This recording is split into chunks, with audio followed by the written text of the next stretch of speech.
Hi, everyone. Happy to be back for another episode. I hope that you all had a wonderful holiday. My Thanksgiving was great. I got to spend it with lots of family and loved ones and have lots of leftovers in my fridge, which is nice because it will be lunch for me and Marco this week. So love that. And I ordered some sides from Whole Foods. They have great sides and a lot of them are actually healthy too, which is nice. We got asparagus and mashed sweet potatoes, Italian wedding soup, these really great cranberry nut rolls that were like dinner rolls, and also some pies. As some of you may or may not know, I am not a cook by any means, and that is okay with me. We all have our talents and interests, and cooking is not one of mine. So that is why I opted for whole food sides. And they're like pre cooked. You just put them in the oven, there's directions on how to reheat them. So easy, takes a little bit of the stress of cooking off of my plate, especially because it's been a very busy fall. So that was a success. And I am excited to get a Christmas tree. Marco and I are getting ours. By the time this episode comes out, we will already have had it. So I will be posting it on social, but very excited. It's our first Christmas together because last year we were still long distance. I was in California for Christmas. He was in Chicago. I went to Chicago for New Year's. Still got to have Christmas vibes with him, but it'll be nice to actually pick out a tree together, decorate the tree, embrace the Christmas spirit together because we both love Christmas. So, very excited for that. It's actually been a little cold in California. So, I've been able to break out some of my sweaters that I thought I might not break out because I live in Southern California. So, it can be like 78 degrees on Christmas sometimes, or it can be in the 60s. But it's been on the chillier end, and it's been nice to bring out some of my New York, as I would say, fashion and sweaters, because that's really the only place that I've worn them in the last 12 years that I've lived there. So I'm loving that I'm getting to channel some New York energy. I have been really missing New York lately. Obviously, I love living in California and being close to my family, but it's my first holiday away from being in New York the entire holiday, and I am a little homesick in a way. New York's been my home for 12 years. I spent all of my 20s there and went to college there and have so many experiences. And I mean, all of my friends are there for the most part. I have other friends sprinkled around, but some of my closest friends are there. So, yeah, I just have been missing it. And I try to not focus on the emotions of missing it because I am very grateful that I'm in California and I have really enjoyed being here so far. But I also did want to just acknowledge that it's okay to be homesick and that doesn't have to be a negative thing. I am very excited to visit New York. I can't wait. I have been once since I left, and it was for 3 days for work. So it was very fast and furious, and I was working in my 9 to 5 for it. So I didn't really get to explore as much, but I did get to see some friends of mine. But I can't wait to plan a trip to go visit. I would love to go next year. So that is something that I need to add to my like goals for 2024. I just wanted to take today's episode to share some content that I stumbled upon this week, new perspectives that I really vibed with and think that everyone that's listening would vibe with too. So I stumbled upon this podcast and then a show that is very similar to the podcast called SuperSoul, and it's on HBO Max. It's hosted by Oprah, the one and only. I watched her talk show here and then. I am a fan of her. Like I do admire her and her career and all of the good and positive energy and way that she's connected people throughout her career. I stumbled upon this episode and it was Build the Life You Want. She actually co-wrote a book with a social scientist named Arthur Brooks, and he is also a professor at Harvard, and he's a professor of happiness, which I was immediately drawn in after hearing that. But this episode was really great because, it talked about like the science behind happiness, and Arthur says happiness is not a destination, happiness is a direction, which was so fascinating for me to like really sit with because as Oprah and Arthur were talking about, a lot of people look at happiness like the destination.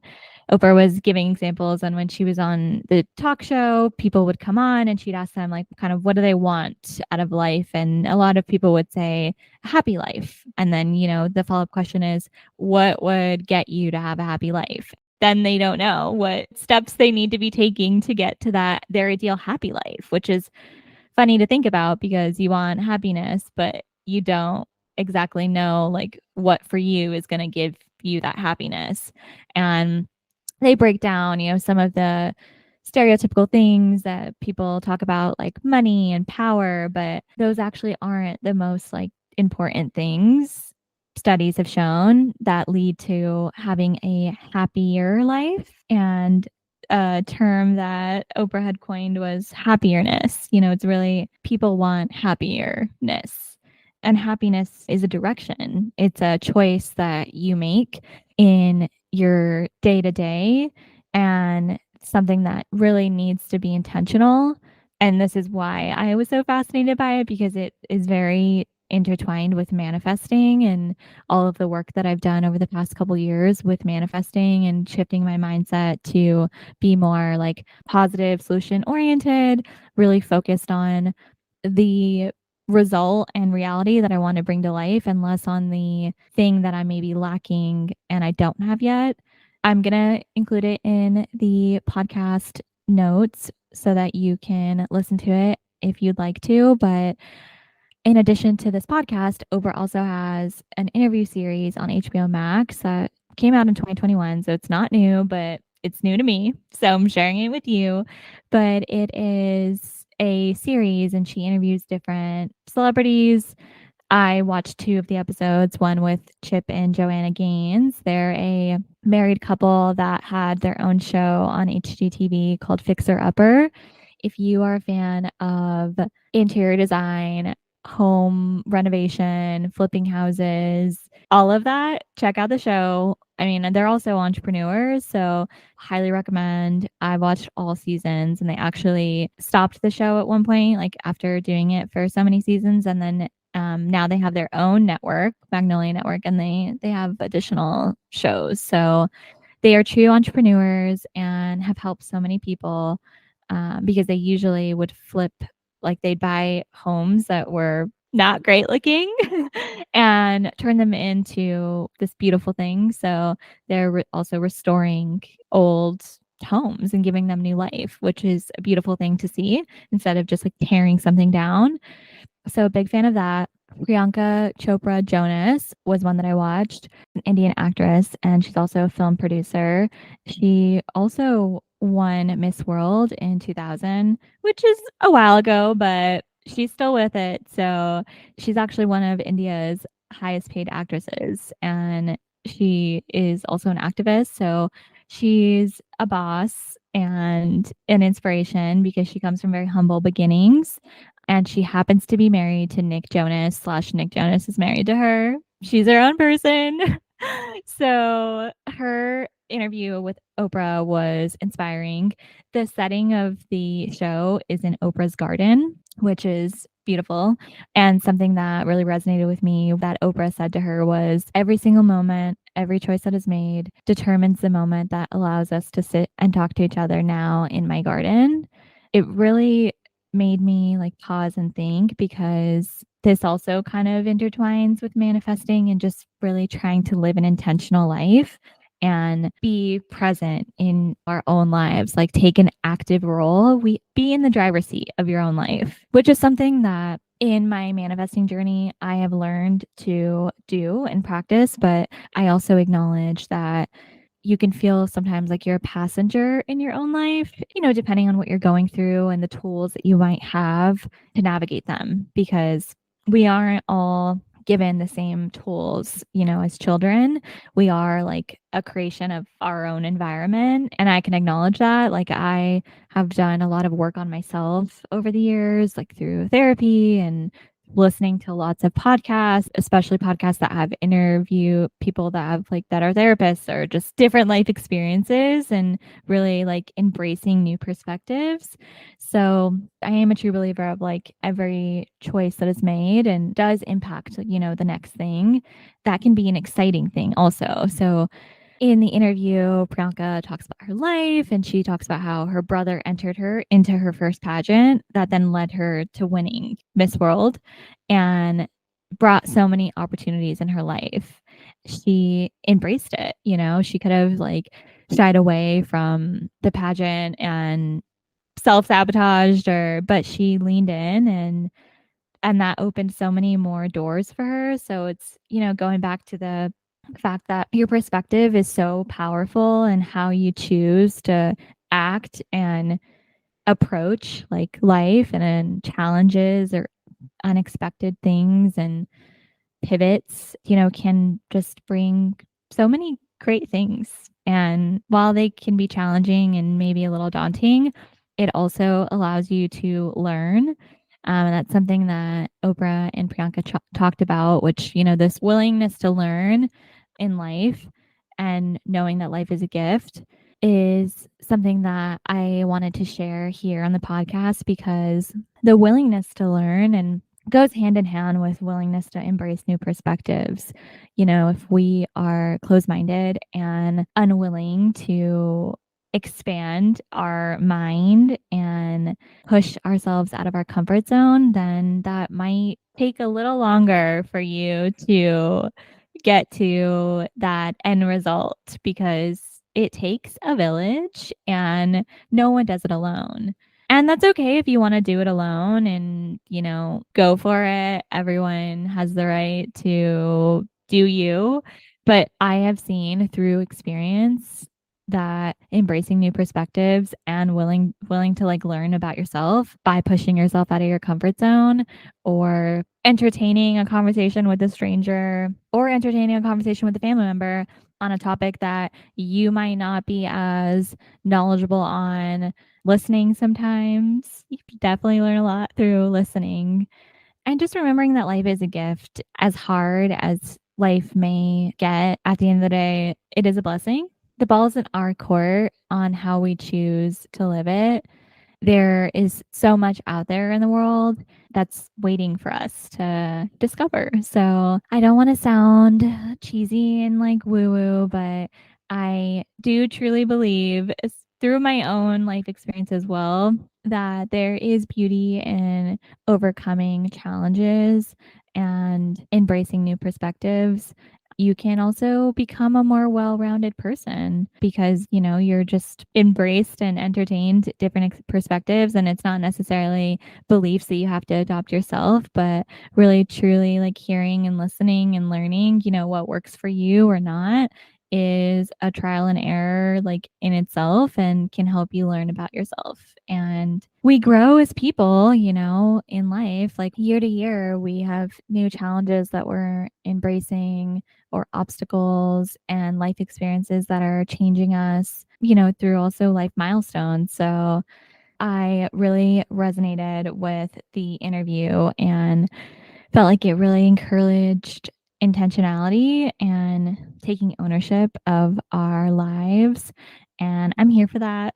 I'm here to perpetuate this way of thinking and encourage others to do the same because I think when we are trying to really like focus and reflect on ourselves sometimes too and take active steps to bringing our best selves to each day and living our best lives, I think the world can just be such a better place.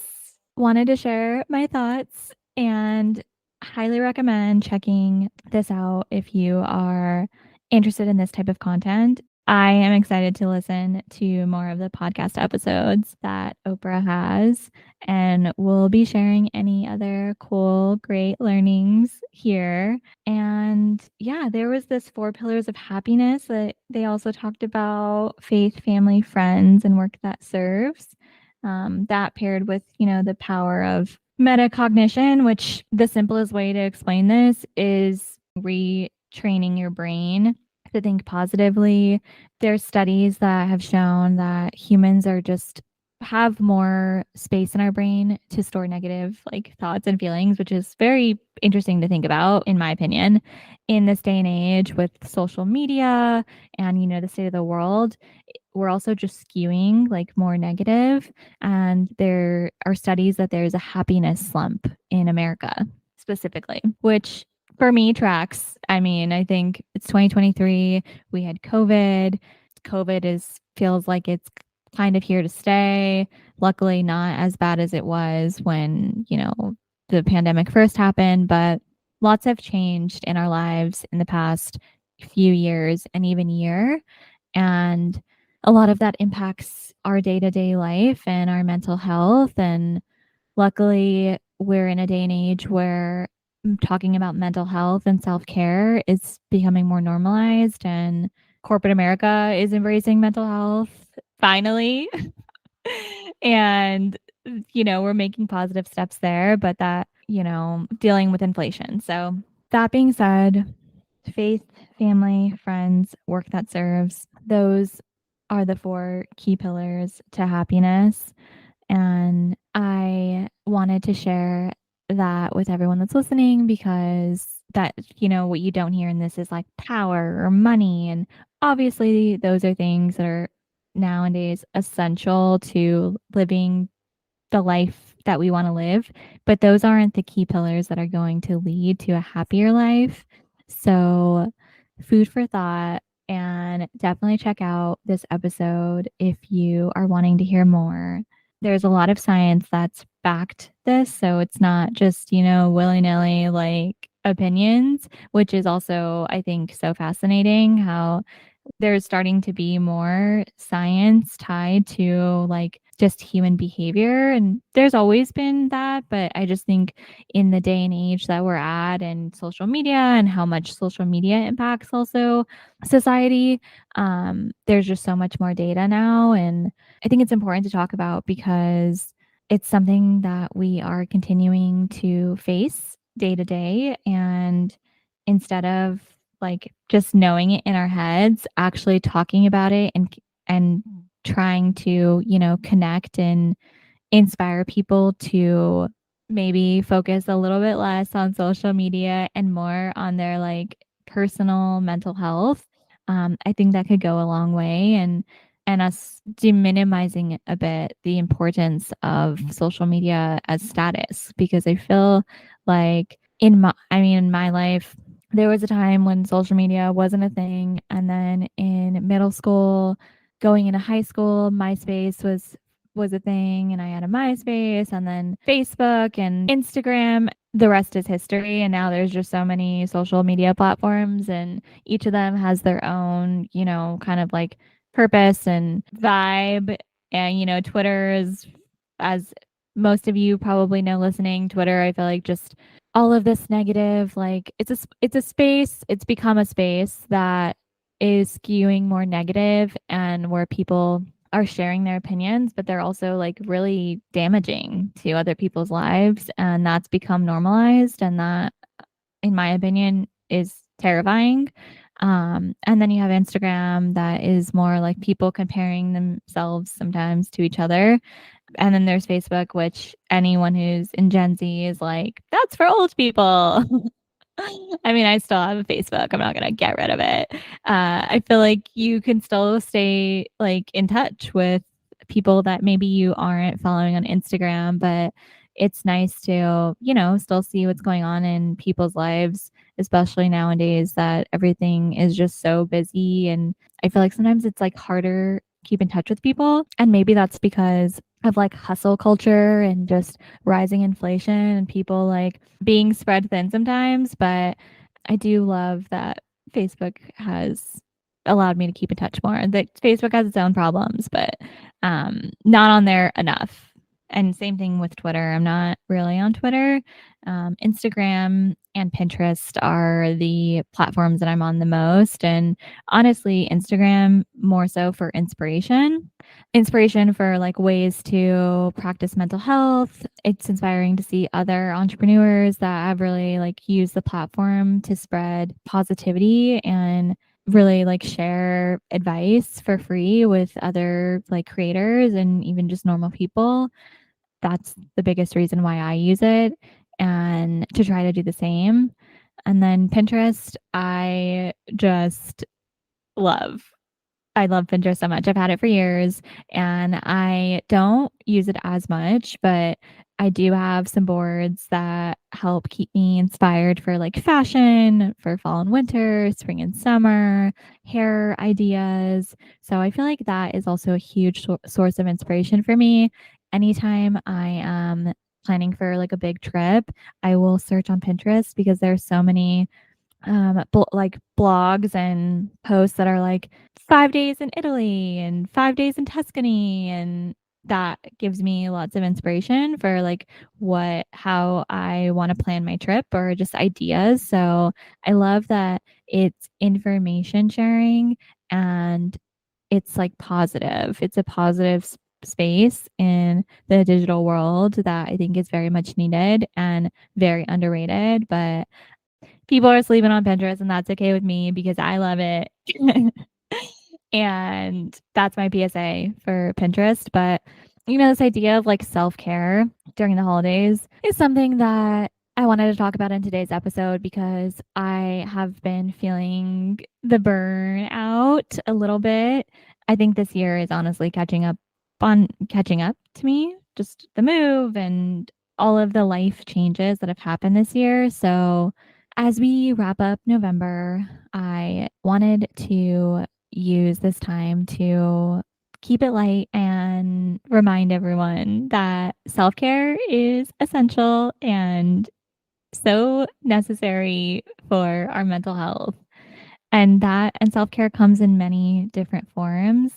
So finding some time for self-care as we go into December is something that I am prioritizing doing so that I can start the holiday season off on a great foot and end it on a great foot and go into 2024 feeling ready to take on the year and grateful that I'm going to be entering 2024 with this podcast and everyone that's listening and building this community that is inspiring people to get in the driver's seat of their own life and have conversations about mental health and self care.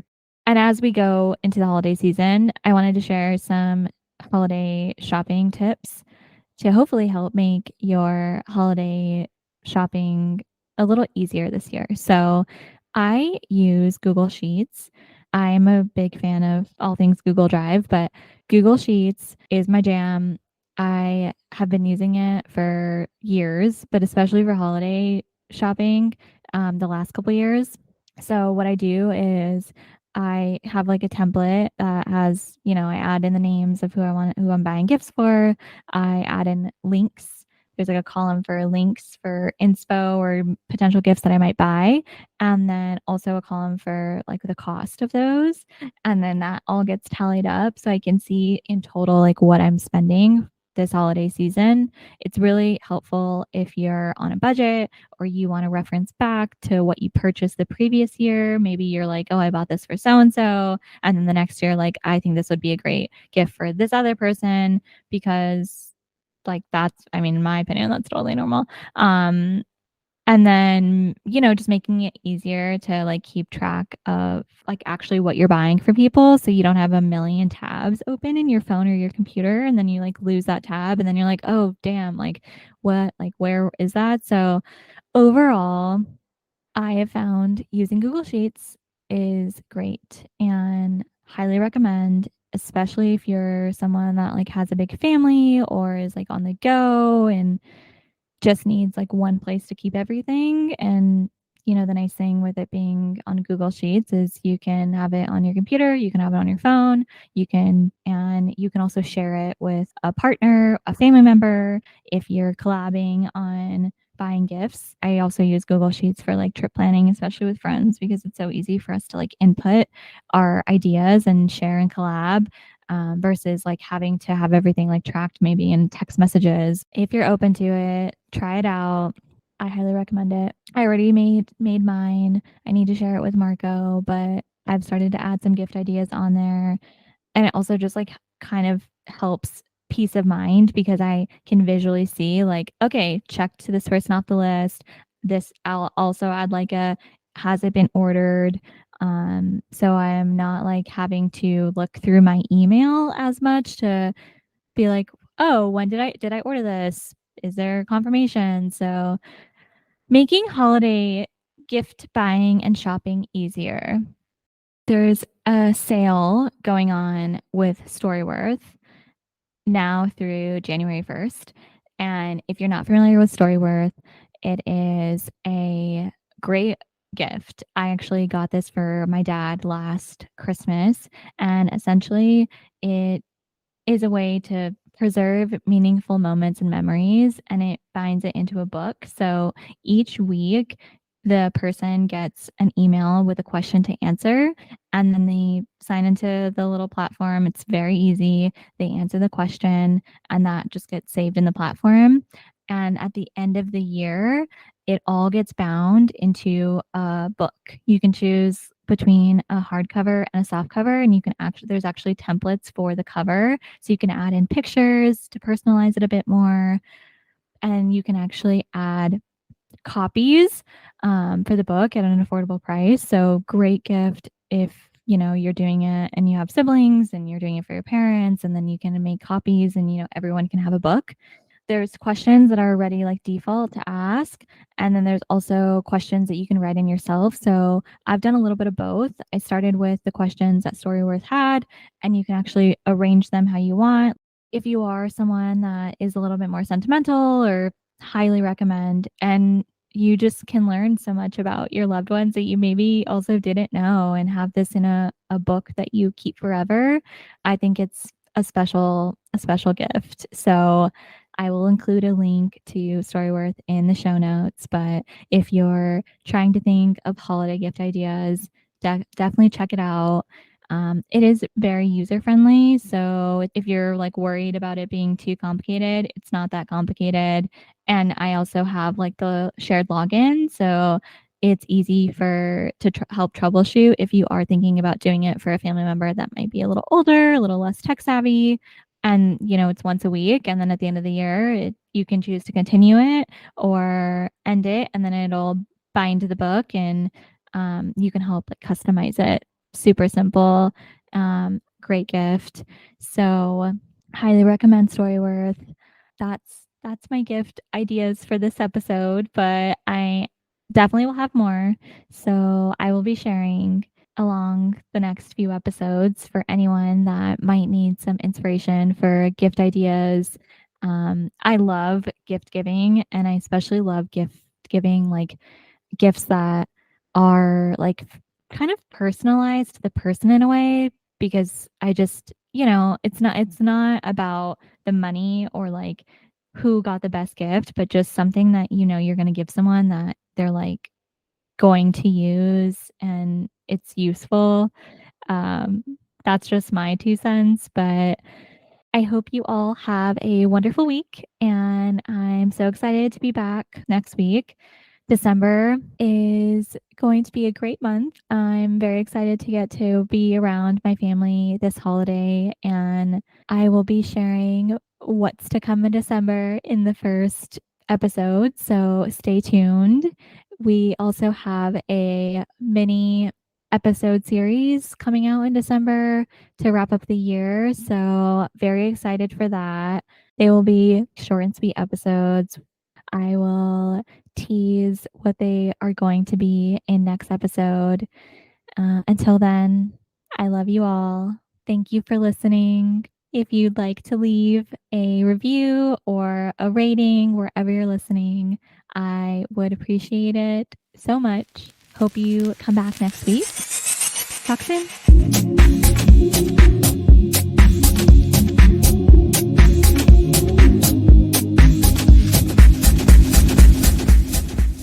Music and editing done by Marco. You can find him at midnight, MIDNITE_mind80